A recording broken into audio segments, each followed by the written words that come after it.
Peut-on regarder la vidéo de Blast, procès médiatique antisémite? Peut-on encore défendre les insoumis? Ensuite, on va se mater Emeric Caron, Rima Hassan, et après, on va se mater TPMP, le journal, le 19h30 média, etc. Les gars, vous savez que vous êtes au bon endroit, les mecs, pour suivre un petit peu l'actualité médiatique. Civilisation islamique qui n'a pas... Voilà, Palestine, la France. Bonjour, bienvenue dans Rhinocéros. Aujourd'hui, on va vous parler du traitement médiatique des insoumis. On va même défendre les insoumis. Attends, tu veux dire les gentils insoumis? François Ruffin, Raquel Garrido, Manon Aubry à la limite? Non, les méchants insoumis. Rima Hassan, Jean-Luc Mélenchon, Manuel Bompard, Mathilde Panot, on va défendre les plus teigneux, là. Bon, si t'es sûr de ton coup, parce qu'en ce moment c'est compliqué, hein. Ou alors on les défend, mais sans parler de la Palestine. On va parler que de la Palestine. Bah écoute, j'étais ravie de faire cette émission avec toi, la fin d'une grande aventure. Adieu. Je suis Il faut prêt, le les faire gars. parce que ce qui se passe en ce moment, c'est vraiment très inquiétant. Depuis le 7 octobre, les positions et les déclarations des insoumis sont Merci, Hydra, pour le scrutées, sub, critiquées et même très souvent Jure, déformées par une grande partie de l'éditocratie. Et ça s'est intensifié quand ils ont choisi de mettre dans leur liste aux européennes la juriste Rima Hassan. D'origine palestinienne, descendante de réfugiés de la Nakba, celle-ci assume sur la colonisation israélienne un point de vue intolérable pour les plateaux français. Les journalistes ne cessent de... D'ailleurs, en ce moment, les gars, voilà, vous voyez les journalistes qui commencent à faire plein de titres sur Rima Hassan, qui essaient de la défoncer sur les plateaux télé. Et ça, c'est les éditorialistes et les journalistes. Mais ce n'est pas tout. L'extrême droite, ils sont sur les couilles de Rima Hassan. Voilà, j'ai pas peur de dire des gros mots. Ils sont sur les côtes, de Rima Hassan.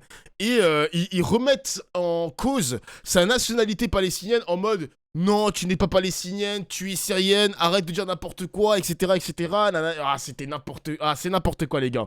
Et il me semble que c'est Franck Tapiro qui a fait un thread sur Rima Hassan qui a été pas mal partagé par l'extrême droite. Et en plus de ça, sous chaque tweet de Rima Hassan, on a justement l'extrême droite qui partage le lien de Tapiro. Qu'est-ce que tu réponds à ça? À ce qui paraît, t'es pas palestinienne, fake nationalité, salut la syrienne. C'est n'importe quoi. C'est vraiment, les gars, Ah là là là là! Vivement le mois de juin, les mecs. J'ai besoin de voir qui va voter quoi. Vivement le mois de juin, s'il vous plaît, putain. de le rappeler, son positionnement est clivant. Vous trouvez que c'est clivant de s'opposer au massacre des enfants et des femmes et des civils à Gaza? Vous trouvez que c'est clivant? Il y a eu en 4 mois plus d'enfants morts à Gaza que dans tous les conflits dans le monde. Est-ce que vous pensez que c'est clivant en tant qu'humaniste de considérer que ça doit s'arrêter? Alors regardez, j'enlève le mot clivant. Bon, il a dit j'enlève le mot clivant. Oui, mais il avait commencé par ça. Et clivant, c'est comme ambigu. T'as rien besoin d'expliquer, juste tu dis oula, c'est clivant. Dimanche dernier, il y avait une grande manif antiraciste à Paris. Et vous allez voir, il y a un autre mot qui est pratique. Écoutez bien. Donc voilà, vous le voyez, ce cortège sur les images de Benjamin Danan qui continue de descendre dans le 10e arrondissement pour rejoindre la place de la République. La place de la République où le rappeur controversé Medine donnera un concert aux alentours de... Le rappeur controversé. Vous voyez comment les journalistes ils présentent les personnages? Le rappeur controversé Medine. Dis juste le rappeur. Pourquoi tu rajoutes controversé? Ça veut dire que tu donnes une opinion. Tu donnes une opinion à la personne, alors que t'es censé raconter juste le récit, le déroulé. Vous voyez ce que je veux dire, les mecs, comment les journalistes ils sont devenus? Non, c'est trop une dinguerie, wesh. 18h30. Vous avez vu, tout le reste de la phrase peut être normal, mais si t'as placé clivant, ambigu ou controversé, le message est passé, on comprend. L'idée, c'est peut-être de se couvrir aussi. Les journalistes ne veulent pas prendre de risques ou être soupçonnés de complaisance. Bah ouais, si tout le monde dit qu'un tel ou un tel est controversé, clivant ou je sais pas quoi, c'est que c'est ce qu'il faut dire, quoi. On va pas prendre de risques, on va pas risquer notre poste pour un mot à la con. On le donne, le mot, on le met. Sujet à la controverse. Ouais, mais le problème, les gars, c'est que quand tu utilises ce mot-là, Enfin, vous dites que Medine, c'est sujet à la controverse, mais c'est l'extrême droite qui a fait en sorte que c'est un personnage controversé. Ok, il a des propos qui sont on va dire, controversés, mais par exemple, est-ce que vous pensez que un journaliste va dire de Franck Tapiro ou de Meir Habib c'est un député controversé, Franck Tapiro c'est un journaliste controversé? Est-ce que vous pensez que les journalistes ils vont dire ça? Non. Par contre, pour Medine, ça y va. Voilà, ça y va, les mecs. Voilà, c'est juste la vérité. Salut Lucho, ça va ou quoi? On est tous d'accord là-dessus, les mecs. Eh oui. Eh oui, eh oui. Pour les coups, c'est le cas en plus. Moi, j'ai pas de problème à ce qu'on dise que Medine est un sujet controversé. Moi, ça vient d'un journaliste. Le journaliste, il est censé être neutre. Vous voyez ce que je veux dire, les mecs? Il est censé être neutre. Et le traitement médiatique ne serait pas pareil si c'était un Franck Tapiro ou un Meir Habib. Et vous savez que j'ai raison, les mecs. Vous savez que j'ai raison. On vous a déjà parlé ici du traitement particulièrement biaisé dont fait l'objet en France le conflit israélo-palestinien. Des pressions dans les rédactions, de l'unanimisme de rigueur, des mots obligatoires et des mots interdits. Tout ça a d'ailleurs très bien été développé depuis dans le premier numéro du 4e pouvoir, toujours sur Blast, en partenariat avec Acrimed. Bon bah quand t'es un journaliste et que sur ton plateau t'as un insoumis qui parle de colonisation, de risque de génocide ou même, encore pire, de cesser le feu, ah, qu'est-ce que tu fais? Tu attaques? Et jusque-là, j'ai envie de dire, bon, c'est le jeu, hein, vous connaissez, ça fait quand même longtemps que ça dure, ça fait 15 ans à peu près que, bah oui, les journalistes, ils défendent l'ordre établi, et en face, t'as Mélenchon, il fait, vous êtes la deuxième pôle du système, Madame Saint-Cric, et puis bon, tout le monde rentre chez soi, et à la semaine prochaine, et puis on passe à autre chose. Sauf que là, le contexte est quand même assez particulier. Toute la gauche radicale, toute celle en tout cas qui entend continuer à dénoncer les crimes de guerre et les massacres de civils de l'État israélien... C'est quoi ce jeu de mots là? Donc est-ce que tu connais la différence entre un journaliste et un mannequin? Tu vas me le dire peut-être? C'est quoi la différence, wesh? C'est quoi le 4e pouvoir? Le 4e pouvoir, c'est le média. Les médias, les journalistes. C'est un pouvoir d'influence absolument puissant, aussi puissant que le président de la République, le gouvernement, l'exécutif, quoi. Ah, la puissance du 4e pouvoir, les gars. Regardez sur Internet ce que c'est le 4e pouvoir, c'est vraiment... c'est perturbant. C'est vraiment perturbant. Il y a d'ailleurs une excellente série qui traite du 4e pouvoir qu'on a regardé en stream et vous connaissez le nom.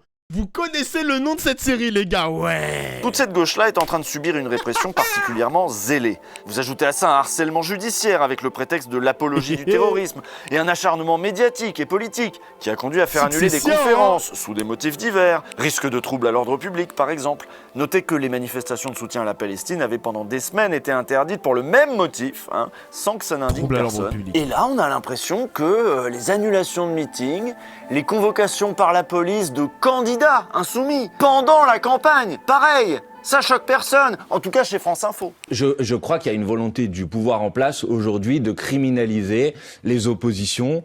Il y a une volonté de faire taire ceux qui défendent la voix ce que vous dites. Là, c'est parce que c'est les européennes, les gars. Ça fait un petit peu de bruit chez nous, les gauchistes, parce qu'on sait que c'est une dinguerie quand même d'être convoqués en pleine période électorale. Mais imaginez, les gars, on a ça pendant les présidentielles.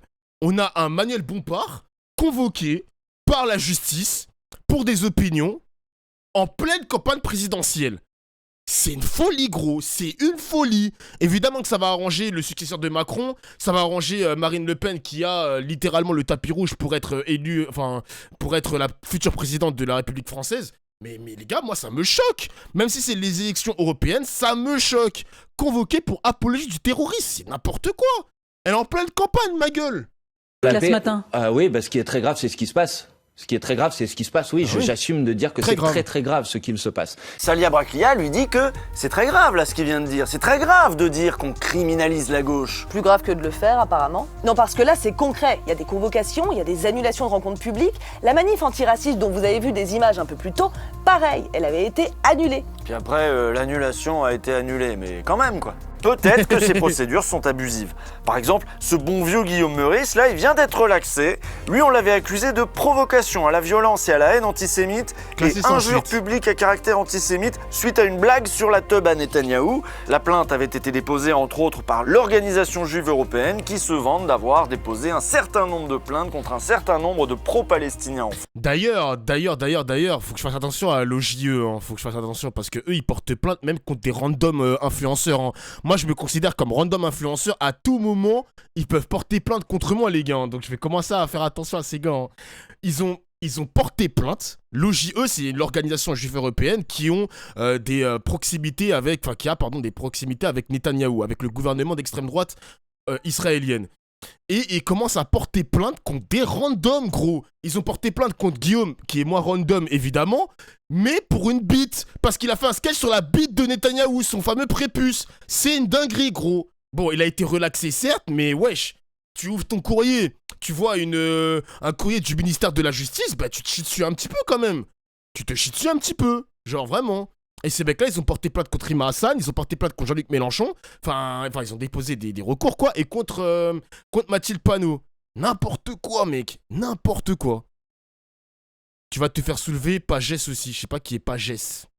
France. Cette organisation s'est par exemple félicitée de la convocation de Rima Hassan par la police. Bon là pour les journalistes, il y a plein d'angles. Qu'est-ce que c'est que cette organisation? Quelles sont les conséquences pour les personnes qui sont ainsi accusées d'antisémitisme? Ou même, est-ce que vraiment c'est de l'antisémitisme? Est-ce qu'il y a... Vous inquiétez pas les mecs, hein, si vous êtes sub à ma chaîne, c'est que vous n'êtes pas antisémite, hein, vous inquiétez pas les gars. Vous inquiétez pas, restez sub. Apologie du terrorisme. Est-ce qu'on peut commencer à parler de procédure abusive? Est-ce qu'il faut s'inquiéter de cette judiciarisation du débat public? Est-ce qu'il y a une instrumentalisation de la justice? Bon, ça c'est plein de questions qu'on leur propose hein, comme ça, mais c'est pas celle-là en général qu'ils ont posées.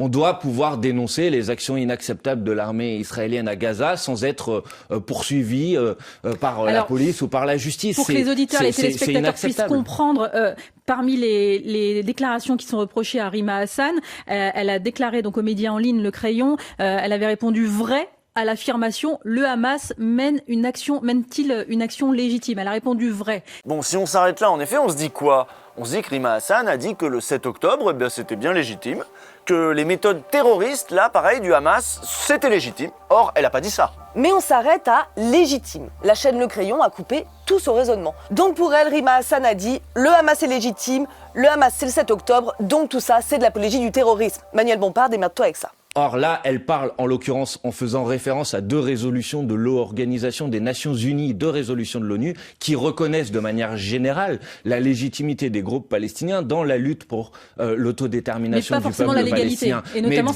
merci Sylvino pour le sub, merci Limi aussi, merci les gars, merci, ça fait plaisir. Évidemment qu'elle ne parle pas des actions commises par le Hamas le 7 octobre, bien évidemment, et d'ailleurs elle les a condamnées. Bah oui, mais sur la chaîne du Crayon, là, dans l'interview en un mot, elle a dit que le Hamas était légitime, donc à partir de là, c'est foutu en fait. C'est-à-dire que même Manuel Bompard, là, il arrive derrière, t'as l'impression qu'il est en train de bricoler des excuses pour sa candidate, mais que, je suis désolé, on n'y croit pas. Sauf que Rima Hassan, c'est pas la première fois qu'elle s'exprime sur le sujet. Et si on veut essayer de comprendre ce qu'elle dit, il suffit de l'écouter. Sadia Braclia aurait pu aller voir par exemple cette vidéo du média qui date du 1er février, 2 mois avant l'interview de Bompard, où elle revient très clairement, en juriste, sur cette histoire de légitimité. Le Hamas, ce n'est pas qu'un groupe armé, il y a plusieurs branches dans le Hamas. Donc quand on dit la légitimité, si vous voulez, il y a 1000 choses à développer. Le Hamas est là depuis des dizaines d'années, il a été élu.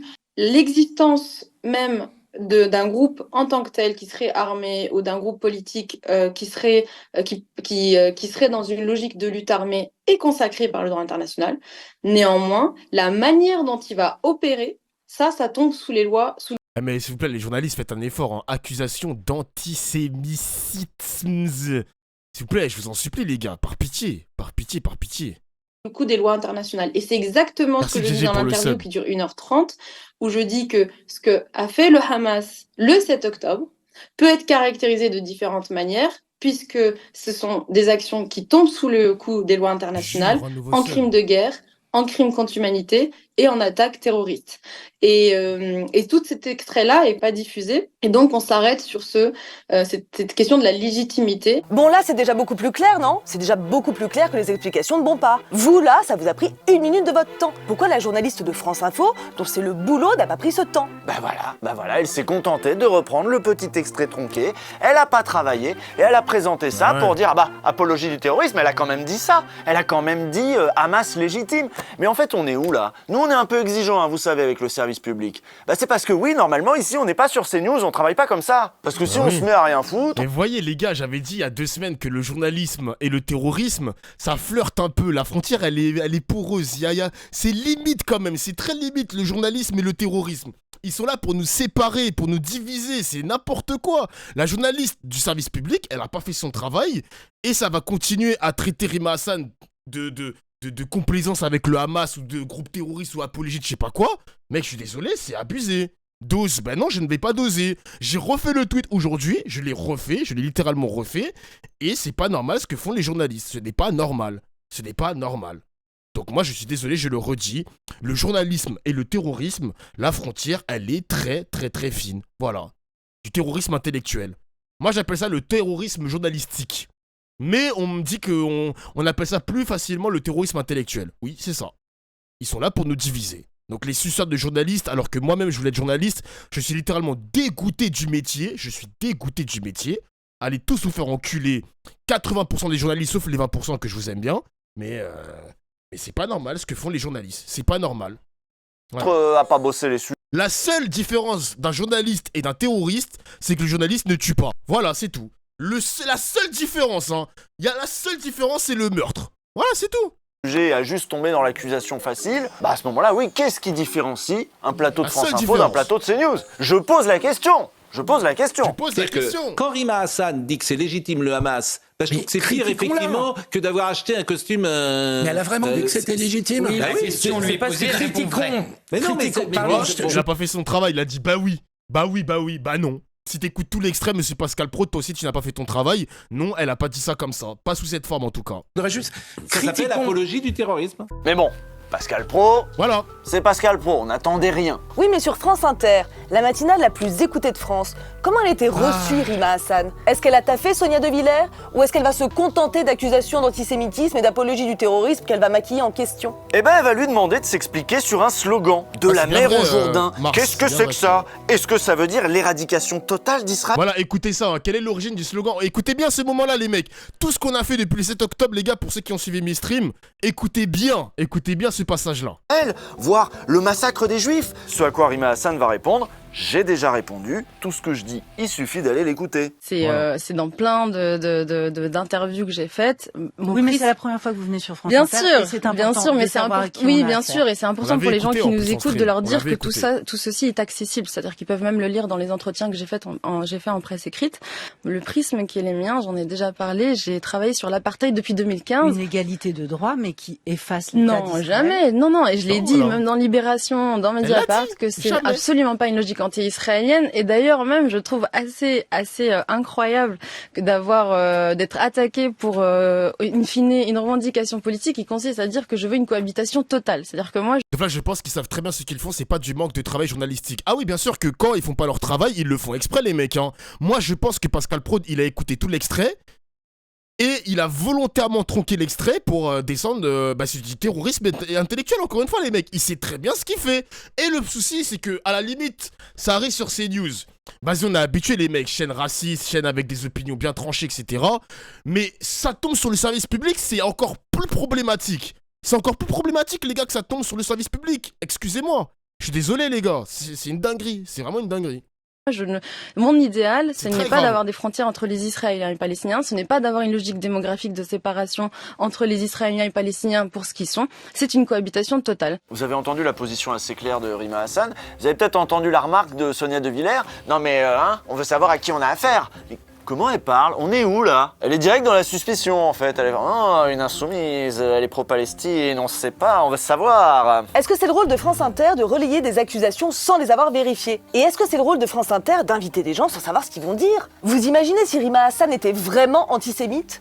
Qu'elle disait vraiment des choses horribles, genre point de détail, etc. Non mais ça aurait été complètement irresponsable juste de l'avoir invitée déjà. Peu importe ce qu'elle dit, Rima Hassan a été désignée comme une ennemie, comme une personne à abattre. Tous les grands médias s'accordent là-dessus. Elle est devenue un symbole, elle est devenue une menace contre le discours colonial dominant, une menace d'autant plus dangereuse qu'elle commence à être très écoutée. Et pour l'attaquer, l'argument de l'antisémitisme est martelé. Peu importe qu'elle ait condamné le meurtre des civils israéliens, soutenir la cause palestinienne, c'est déjà franchir une limite. C'est vrai qu'elle a condamné, hein. C'est vrai qu'elle a condamné le Hamas, hein. Elle l'a condamné, elle l'a dit plusieurs fois à travers des interviews, mais les gens, ils vont quand même la traiter d'antisémite, quoi, parce qu'elle soutient justement la Palestine. Peu importe ce qu'elle dit, de toute façon, son tropisme pro-Palestine sous-entend nécessairement une haine des Juifs. Et sur des faits. Alors sur quels faits précisément est-ce que je me suis basé pour affirmer que Rima Hassan avait la haine des Juifs chevillée au corps? Il y a de multiples exemples. J'en ai pris quelques-uns. Quand on lui pose au mois de novembre dernier la question « L'action du Hamas est-elle légitime ?» Elle répond oui. Oui, c'est vrai, l'action du Hamas est légitime. Elle légitime donc le pogrom du 7 octobre dernier. On vient de voir que non, mais de toute façon, lui non plus, il n'a pas écouté. Oui. Ou alors il fait semblant de pas comprendre, ou pas. J'espère qu'il va payer une grosse amende, ce bâtard, hein. J'espère, parce que Rima Hassan a porté plainte contre ce journaliste-là, qui avait dit que Rima Hassan a la haine des Juifs chevillée au corps, je sais pas quoi. Rima Hassan, j'ai vu son tweet où elle a dit qu'elle va porter plainte. Il a intérêt à avoir une grosse amende, ce connard. Je sais pas, peu importe, on s'en fout. De toute façon, le résultat est le même. Elle trouve une justification. Ah ouais, Kramel, ça parle de quoi? Si là, on n'est pas dans l'antisémitisme, alors où est-on? Je pose la question. Tu prends un petit truc, tu le déformes, et si c'est répété partout, c'est que ça doit être vrai. Voilà. Donc le slogan de la mer au Jourdain, ça doit vouloir dire éradiquer Israël purement et simplement. Et hop, tu peux dire sur tous les plateaux que donc de la mer au Jourdain, ça veut dire la destruction d'Israël, donc ça veut dire que Rima Hassan est antisémite. Et maintenant, démerdez-vous avec ça, les insoumis. Alors, c'est quoi cette candidate antisémite? limite, là. Rima Hassan aurait fait un tweet sur la destruction de l'État d'Israël. Lequel?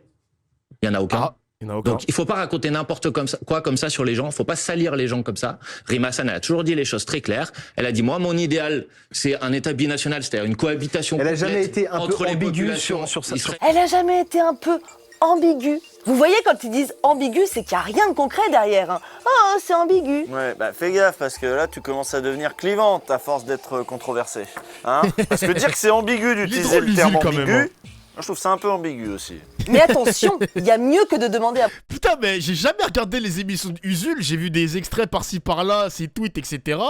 Il est super drôle. D'ailleurs, les gars, j'ai fait un tweet qui a percé, et il a percé à mon insu, et ça parlait des juifs. J'avais dit quoi exactement? Et Usul, il m'a lâché un pavé pour me dire de faire attention et tout, et grave sympa, hein. J'ai parlé plusieurs fois avec ce mec. Super sympa, j'avais dit quoi? En gros, Franck Tapiro, il annonçait la création d'une armée de défense et de la diaspora juive sur le sol français avec l'aide du ministère israélien. Vous vous rendez compte de la dinguerie? Une milice en France alors que c'est littéralement illégal. Je cite le tweet et je dis, mais la folie de dire ça en toute impunité, imaginez un seul instant si c'était un imam qui avait proposé ça. J'ai pas peur de le dire, mais entre Meir Habib et Franck Tapiro, la parole du juif passe trop facilement entre les mailles du filet judiciaire et c'est pas normal. Bon, j'aurais pas dû dire parole de juif, j'aurais dû dire parole sioniste. J'aurais dû dire ça. Le tweet, il a percé et c'est à ce moment-là où Usil, il m'a dit ouais, fais un peu attention, mélange pas les sionistes et les juifs, on peut attraper ta veste, etc. Je me suis dit, il a peut-être raison quand même, hein, il a peut-être raison. Donc j'aurais peut-être dû dire sioniste. J'ai un petit peu rétropédalé, j'ai rectifié mon tweet et plus de peur que de mal. Ouais, faut être précis, hein. Non, j'ai pas supprimé le tweet, Le tweet, il est... Attendez, je vais vous le montrer. Mais c'est vrai que tu dis la parole juif, parce qu'il y a des juifs anticoloniaux et tout, enfin, anticoloniaux, pardon, évidemment, faut pas tout mélanger. Do Flamingo, espèce de crétin! Je suis un crétin. Le tweet, il est là. Le tweet, il est là. J'ai eu chaud quand même, hein. Mais super sympa, Usul, hein. Super sympa. Après, les gars, j'ai tweeté avec la haine. Parce que je suis désolé, des personnages comme Meir Habib, jamais inquiétés par la justice. Des mecs comme Franck Tapiro, jamais inquiétés par la justice. J'en peux plus. On rappelle quand même que Meir Habib, il a dit que les Palestiniens sont des cancers. Les Palestiniens sont des cancers. C'est n'importe quoi, gros. Moi, ça me rend ouf, les mecs qui sont immunisés comme ça. Ça me rend fou. Je n'en peux plus. Le mec, il a littéralement proposé une milice. Allô? Une milice. Imaginez un imam qui arrive sur le plateau de BFM TV pour dire « Ok, il y a trop d'agressions islamophobes en France, on va créer une milice pour niquer la mère à toutes les personnes qui tapent du musulman. » Mais imaginez, le mec, il sera expulsé, genre. Il sera expulsé. Bon, évidemment, je réitère mes excuses, hein. Je voulais pas dire la parole du juif, je voulais dire la parole du sioniste. Évidemment, les gars, évidemment. Parole du sioniste, évidemment. Faut pas que je mélange tout, parce que si je me prends des sauces inutiles comme ça, merci Usul, je te fais des bisous. Merci le chat de continuer à me suivre. Voilà. Avec l'aide d'un ministre israélien en plus d'Ofla, c'est encore plus grave. Bah oui, c'est dinguerie. Imaginez un imam qui demande l'aide de la Syrie pour aller créer une milice pour protéger les musulmans. Il demande l'aide de la Syrie, mais je vais péter mon crâne. C'est n'importe quoi. Putain. On saute pour toi, Dofla. Tranquille, les gars. Tranquille. Après, faut pas que je fasse des tweets débiles comme ça sur mon Twitter. Tranquille. Après, Tapiro, c'est personne. C'est ni un représentant civil, ni un religieux. Mais le problème, c'est qu'il a une parole. Il a une parole d'influenceur parce qu'il influence les gens. Et comme il fait... En fait, le truc... Moi, je considère un influenceur tel quel quand il est souvent invité en plateau télé. Il a fait TPMP, les grandes gueules, il est chez BFM, il est chez CNews, il est sur Radio J, il fait pas mal d'apparitions à la télévision, I24 News et tout. À partir du moment où il multiplie les apparitions, il est un influenceur. Moi, désolé, excusez-moi. Hein. À mon part de justifier des positions qu'on n'a pas comprises mais qu'on trouve ambiguës. On peut aussi lui demander des comptes sur des positions que personne n'a jamais soutenues. Écoutez ça. Là, on lui dit que les insoumis veulent l'éradication de l'État d'Israël. Bon, peut-être pas Rima Hassan, peut-être pas vous, Manuel Bompard. Mais il doit bien y en avoir si on cherche un peu. Dites pas... Mais c'est des ouf, les gars. Ça fait plaisir que tu regardes Rhinocéros, Dofla, ils font plus de vues que Kameto. Mais pourquoi comparer Kameto avec Rhinocéros? Pourquoi comparer l'incomparable? C'est bizarre quand même. What? des choses fausses, s'il vous plaît. Je ne vous dis pas que toute la France insoumise. Mais non, mais personne à la France insoumise ne dit ça. Si, donc des ne gens dites à la pas ça. France insoumise Mais non. disent ça. Joue avec l'ambiguïté. Mais regardez sur les réseaux sociaux, tous les gens qui ont le symbole de la tortue, tous les gens qui ont les symboles sur les comptes. Mais aucun ne défend l'éradication de l'État d'Israël, monsieur. Aucun ne défend cette position. Vous attribuez à la France insoumise des positions que personne d'entre nous n'a jamais défendues. Il est super calme, Manuel Bompard. Franchement, ce mec-là, je l'aime de plus en plus. T'as des mecs, des grands bâtards comme ça qui propagent des fake news à ton encontre. Le mec est super calme. Il est calme de baiser, genre. J'aurais pété un câble. Gros. Mais même à quelques militants que ce soit de la France insoumise. À certains militants de la France insoumise. Est-ce qu'on va demander des comptes à Jordan Bardella sur ce que peuvent dire les militants RN sur les réseaux sociaux? Je suis pas d'accord avec vous, les gars. Excusez-moi si je fais pause parce que vous avez beaucoup de choses intéressantes à dire sur mon stream.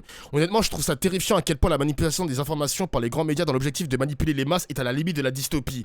Les mecs, mais dites pas limite. On est littéralement dans une dystopie, les gars, je suis désolé, Quand vous voyez le traitement de l'information, comment il est fait en France avec la parole, la pensée unique, pardon, excusez-moi, c'est juste une dystopie. Dites pas limite, on est dans une dystopie, les gars, je suis désolé. Le tweet, j'avais fait un tweet aussi, celui-là, attendez, je vais vous montrer. Vous avez vu Elie Semoun, ce qu'il a tweeté? Elie Semoun, bande de crétins incultes qui font la promotion du Hamas qui refuse le cessez-le-feu. Donc là, il parle de la fameuse main ensanglantée. Il y a plein de personnes, plein d'articles qui ont débunké ça. Il y a plein de personnes, même les Israéliens qui demandent la libération des otages ont aussi les mains ensanglantées. Donc ça n'a rien à voir avec Ramallah. Donc oui, c'est en gros, ils disent que la main rouge, c'est un geste antisémite. Alors que ça n'a rien à voir parce que même les Israéliens utilisent le symbole de la main rouge pour dire arrêtez le massacre, on veut la libération des otages et le cessez-le-feu. Elie Semoun, il tweet ce truc de fou. La pensée unique est tellement destructrice, pardon. Il y a eu plein de débunks pour dire que ce n'est pas un geste pro-Hamas, mais ça répète le même discours de tous ces petits bouffons assoiffés d'attention. Dans quel pays on vit? On vit dans quel pays, les mecs? C'est n'importe quoi. Elie Semoun. N'importe quoi, frère. C'est n'importe quoi. Les gens, ils pensent que maintenant, les étudiants de Sciences Po ou de la Sorbonne sont antisémites. Genre, n'importe quoi. Vraiment, c'est... n'importe quoi. Jamais. Pourtant, il y aurait de quoi dire. Non, là, l'urgence, c'est de détecter l'antisémitisme des insoumis. Mais oui, même s'ils disent rien d'antisémite, au fond, ils doivent l'être quand même. Et c'est En plus, ça se voit qu'il a tweeté de manière... On l'a forcé, les mecs. On l'a un peu forcé parce que il a tweeté genre 4-5 jours après qu'on accuse les étudiants d'être antisémites, ça a été débunk d'ailleurs, et le mec il s'est dit, vas-y on se met du tardesse, je vais faire mon petit tweet pour traiter les étudiants d'antisémites, alors que gros bâtard, tout le monde a débunk la fameuse main rouge, que ce n'est pas un geste antisémite. C'est n'importe quoi, gros. Particulièrement vrai pour Rima Hassan, elle a l'air antisémite. Je lui demande, est-ce que vous êtes pour deux États? Il dit non. Donc ça veut dire quoi? C'est qu'on tue les Israéliens? Pardonnez-moi. Non, elle peut être pour un seul État, où Israéliens et Palestiniens vivraient côte à côte. Ouais. Oui, c'est impossible. Vous imaginez bien que c'est pas ce qu'elle pense. Alors là, vous défaussez, monsieur. C'est une arabe. Et Pascal Praud, il sait comment il pense. Mais mais les gars, dites pas n'importe quoi, s'il vous plaît. Y a pas que CNews et TPMP dans le paysage médiatique. Je vois pas où est la pensée unique. Mais frérot, il y a littéralement une pensée unique. La vidéo, ça fait 13 minutes qu'on écoute la vidéo. Il t'a partagé que ce soit la presse écrite ou la presse médiatique, vidéo quoi. Tout le monde a le même récit. On vient de te montrer qu'il y a le même récit dans tous les médias. Et tu me dis qu'il n'y a pas que dans TPMP, enfin... Il n'y a pas que TPMP, CNews dans le paysage médiatique. Je vois pas où est la pensée unique. Ben elle est là, la pensée unique. Elle est sous nos yeux. Ça fait 13 minutes qu'on regarde une vidéo où littéralement il y a une pensée unique dans tous les médias. Mec, on regarde pas la même vidéo, je suis désolé, On regarde pas la même vidéo, là, c'est... Wesh. Tu dors, mon gars, tu dors. Ils reprennent tous... Voilà, exactement. Tout le monde reprend exactement les mêmes éléments de langage, pardon. Mais oui, c'est vrai. C'est vrai. Pensent les Arabes. On peut en faire ils veulent forcément tuer tous les Juifs. Enfin, même s'ils le disent pas, même s'ils disent le contraire. Vous avez aimé les islamo-gauchistes gangrènent l'université, vous allez adorer les islamo-antisémites insoumis qui présentent une candidate d'origine palestinienne aux européennes. Les insoumis ont l'habitude d'encaisser ce genre d'accusations, mais vous venez de le voir, ces temps-ci c'est partout, tout le temps, c'est dit sur le ton de l'évidence, et inutile de nier ou de se défendre. Ils sont d'ores et déjà condamnés. On est chez Kafka, là, quasiment. Voyez-vous, l'inculture, la sottise, la volonté de nuire, la calomnie, tout ça devrait, sur le plateau même de télévision, être rectifié. Et ça n'a pas été fait par le journaliste de CNews. Quoi qu'on pense de Jean-Luc Mélenchon... Carrément, tu crois qu'il faut dire quoi qu'on pense de Jean-Luc Mélenchon? Ah oui, c'est obligé. Les autres partis de gauche, soit ils défendent pas Mélenchon, soit ils commencent toujours par quoi qu'on pense de Jean-Luc Mélenchon. Oui, c'est vrai, ils font ça. Donc, quoi qu'on pense de Jean-Luc Mélenchon, il faut bien reconnaître qu'en ce moment, ça tape fort. Que pendant des heures, on nous insulte à la télévision, à la radio, dans la presse, en nous accusant, nous soupçonnons d'antisémitisme, sans que personne soit capable de citer un seul mot, une seule parole qui aille dans ce sens. Depuis le 7 octobre, ce qui pose problème, c'est le soutien à la cause palestinienne. C'est ce soutien qui est criminalisé. Mais c'est là où la gauche, enfin pas la gauche de Mélenchon, mais c'est là où par exemple les Roussel, le PS, etc., ils sont un peu nuls dans ça. Parce que là, ils auraient pu avoir... les étudiants de gauche, rameuter un peu plus de gens à leur cause et rejoindre un petit peu les insoumis. Parce que quand tu vois toute la médiatisation anti-LFI, tous les candidats aussi, parce qu'ils sont aussi des adversaires du PS, descendre Mélenchon, tu te dis à un moment donné, mais les gars, il faut se ranger du côté de Mélenchon. C'est pas normal ce qui se passe à la télé. C'est pas normal. Il se tire une balle dans le pied à tourner le dos à Mélenchon. Moi, excusez-moi les gars. Hein. Peut-être qu'on va me prendre pour un fou parce que je sais qu'il y a des personnes qui n'aiment pas forcément Mélenchon sur mes streams. Mais... tu peux ne pas aimer Mélenchon, mais regardez l'état du paysage audiovisuel français. Regardez l'état des médias. C'est pas normal ce qui se passe. On est en train de criminaliser des étudiants qui veulent juste qu'on arrête le génocide, qu'on fasse un cessez-le-feu. Ils demandent juste ça. Moi, je suis désolé. Vraiment, je suis désolé. C'est pas normal ce qui se passe. Et c'est là où la gauche, ils ont perdu un petit peu la gauche PS. Hein. Ils ont perdu le fil par rapport à ça. Et Roussel, pareil. C'est pas normal. Et ils l'ont transformé non pas en un point de vue politique qu'ils combattent, mais ils l'ont transformé en un point de vue délictueux. Et ça, c'est insupportable. Il n'y a plus de débat possible dans ces conditions en France. Oui, je suis pour le cessez-le-feu à Gaza. Oui, je suis pour 2 États et rien ne nous fera taire. Alors là, vous vous demandez, mais pourquoi les insoumis se sont embarqués là-dedans? Alors, plusieurs solutions. Est-ce que c'est parce qu'ils pensent que tout ce qui est colonisation, destruction, massacre est en fait insupportable pour quiconque pense qu'une vie palestinienne est égale à une vie de n'importe quel autre humain? Hypothèse. Ou est-ce par clientélisme pour plaire à un électorat musulman des banlieues islamisées forcément antisémites? Vous noterez que dans les grands médias, il y a quand même une hypothèse qui revient plus souvent que les autres quand on parle de Mélenchon. Dans un virage qu'on peut appeler islamo-gauchiste, il a pris le parti de dire tout ce qu'il pouvait dire contre Israël. Mais oui, mais le vote des musulmans, enfin ça va pas suffire pour gagner l'élection là, parce que... Ah oui, il y a pas que les musulmans en France, espèce d'imbécile. Ce journaliste, je peux plus l'encadrer ce journaliste. Je ne peux plus l'encadrer, frère. Si Mélenchon, en 2027, il se retrouve face à Marine Le Pen au second tour, dans un pays à ce point raciste, ça va pas passer, hein. Non, mais il a un... Vu qu'on est majoritaire, je te jure, hein, c'est... Déjà, dans le bloc musulman, il y a plein de musulmans qui ne votent pas, qui ne participent même pas à la vie active politique française, mais ça parle de islamo-gauchiste, du vote musulman, etc. Mais frérot, les musulmans ne sont pas majoritaires en France, putain, c'est une dinguerie. Plan. Christophe Barbier, il a tout compris, il a analysé ce plan. Évidemment, il sait qu'il sera battu parce que les retraités, les plus âgés, les gens raisonnables, enfin bref, toutes les forces de la raison se ligueront contre lui. Waouh, c'était il y a longtemps le barrage républicain.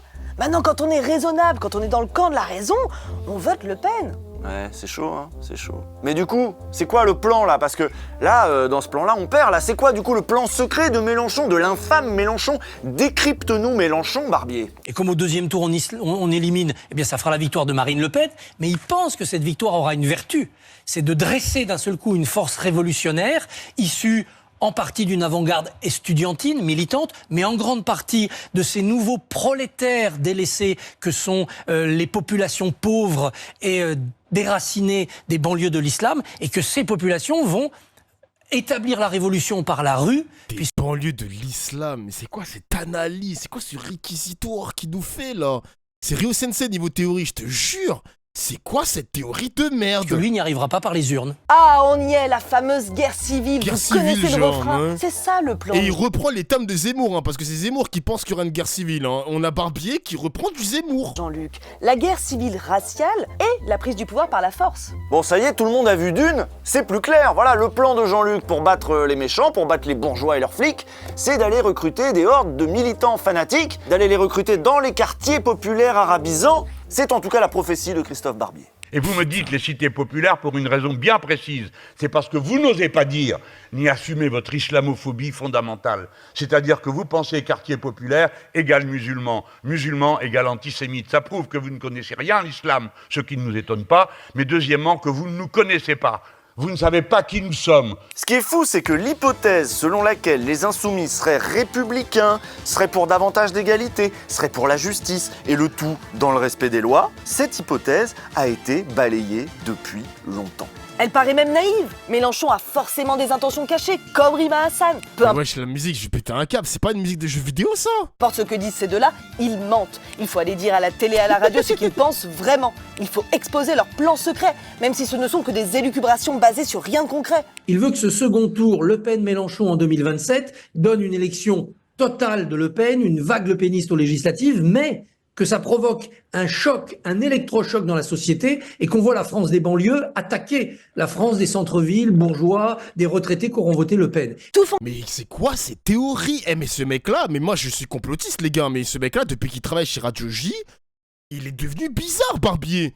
Du coup, il représente quelle gauche? S'il aime pas Mélenchon, s'il se voit pas dans Roussel, il est pour quelle gauche, monsieur Barbier? Il est de quelle gauche ce mec-là maintenant? Il est fou ce gars. Fonctionnent ensemble. Les préjugés racistes sur les banlieues, les préjugés sur les insoumis, il reste plus qu'à marteler ça jusqu'à ce que ça rentre dans le crâne des gens. Peut-être, ouais. Pas de tous les gens, mais en tout cas, par exemple, chez ceux qui écoutent RMC et qui appellent au standard, on voit que si, ça a bien pénétré quand même. Tout est déguisé chez eux. C'est des antisémites. Moi, j'en suis convaincu.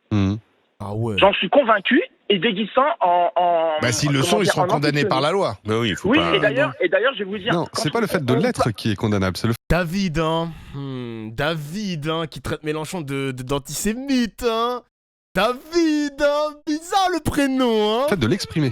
Pardon, oui. Tu peux pas sonder les âmes. Tu peux pas sonder les âmes et savoir ce qu'il y a. C'est par rapport à non, mais l'histoire de la loi, c'est facile.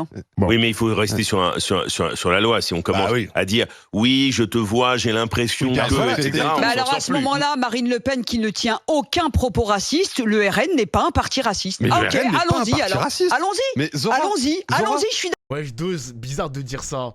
Ça va les gars, j'ai rien dit. Mais pourquoi vous attrapez ma veste les gars, j'ai rien dit. Les gars, j'ai rien dit, excusez-moi. Donc là, tu vois, il y a mes parents, ils sont pas politisés, mais ils regardent souvent CNews et ils pensent que Mélenchon est antisémite, ils se font endoctriner. Bah tu sais que Uriel, il y a un excellent article de je ne sais plus quel journal, je crois que c'est Le Monde, qui, je crois que c'est Le Monde, je suis pas sûr, qui disent que les grands-pères apolitiques, les grands-mères ou même les parents apolitiques sont matrixés, ils sont matrixés par CNews et deviennent indirectement anti-Mélenchon. C'était le Huffington Post. Huffington Post, je crois que c'est ça, c'était le Huffington Post. C'est dur à dire, c'est dur à dire. Mais ce n'est pas que CNews, les gars, il y a TPMP aussi, il y a TPMP dans ça. Et en gros, ils se font, c'est une dystopie, les mecs. On est littéralement dans un média, dans une télévision où tu te fais endoctriner, quoi. C'est de l'endoctrinement. On est littéralement dans ça, les mecs. Le parent ne fait pas preuve de discernement, il est perdu dans cette pensée, il va croire uniquement ce que le journaliste, le chroniqueur, ce que l'éditorialiste va lui dire à travers la télévision. Il va emmagasiner cette information et il ne pourra même pas le digérer, ça va rester en lui. Il pourra même pas faire preuve de discernement, il va pas le digérer, ça va rester en lui, il est convaincu et ne fera pas ce travail de recherche pour dire est-ce qu'il dit vrai, est-ce qu'il dit faux, est-ce que Mélenchon est un fils de pute, est-ce que Mélenchon est un antisémite, est-ce que Mélenchon est un franc-maçon, etc., etc. C'est exactement ça, les gars. C'est triste. Vraiment, c'est triste. D'accord. Le RN n'est pas si Mélenchon n'est pas antisémite, Marine Le Pen n'est pas raciste. Et bah voilà, c'est réglé.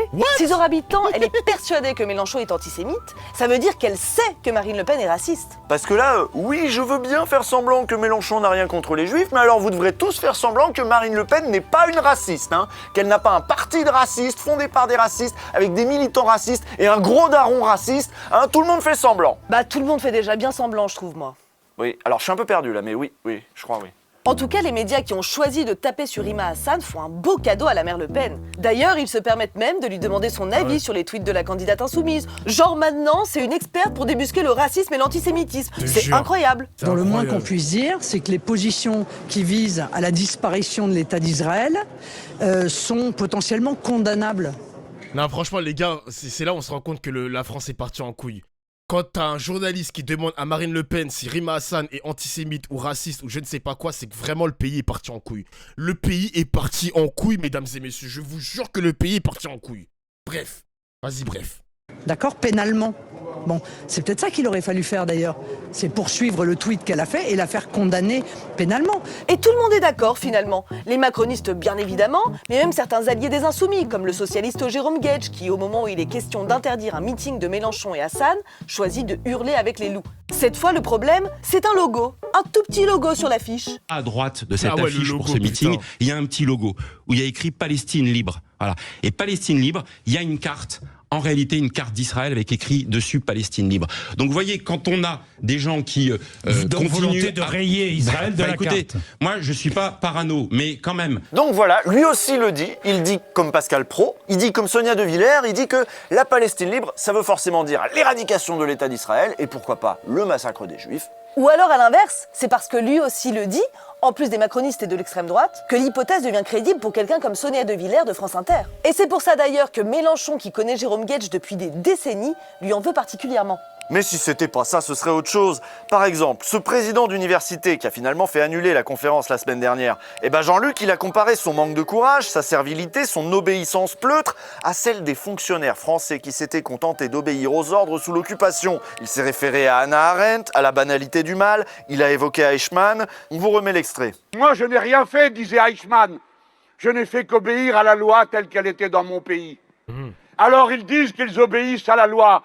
Et ils mettent en œuvre des mesures immorales qui ne sont justifiées par rien ni personne. Celui qui a cédé, président de l'université, dont on me dit que par ailleurs c'est un brave homme, ce que je veux bien croire.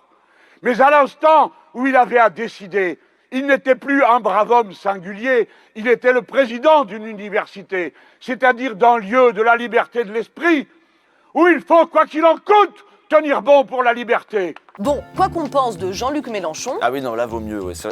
Oui, là, faut le mettre. Tu vois, tu ferais quoi si Marine est élue? Enfin, sera élue, quoi. C'est quoi cette question? Je vais faire quoi, genre? C'est-à-dire que le lendemain, elle est élue le lundi. Mardi, qu'est-ce que je vais faire? Bah, je vais lancer un stream, les mecs, hein. Je vais lancer un stream. Tu veux que je fasse quoi? Je vais lancer un stream, je vais pleurer, je vais zoomer ma tête, larmoyant. Non! Et après, je vais reprendre mon cours de ma vie, hein. Enfin, je vais reprendre le cours de ma vie, frère. Qu'est-ce que je fasse de plus?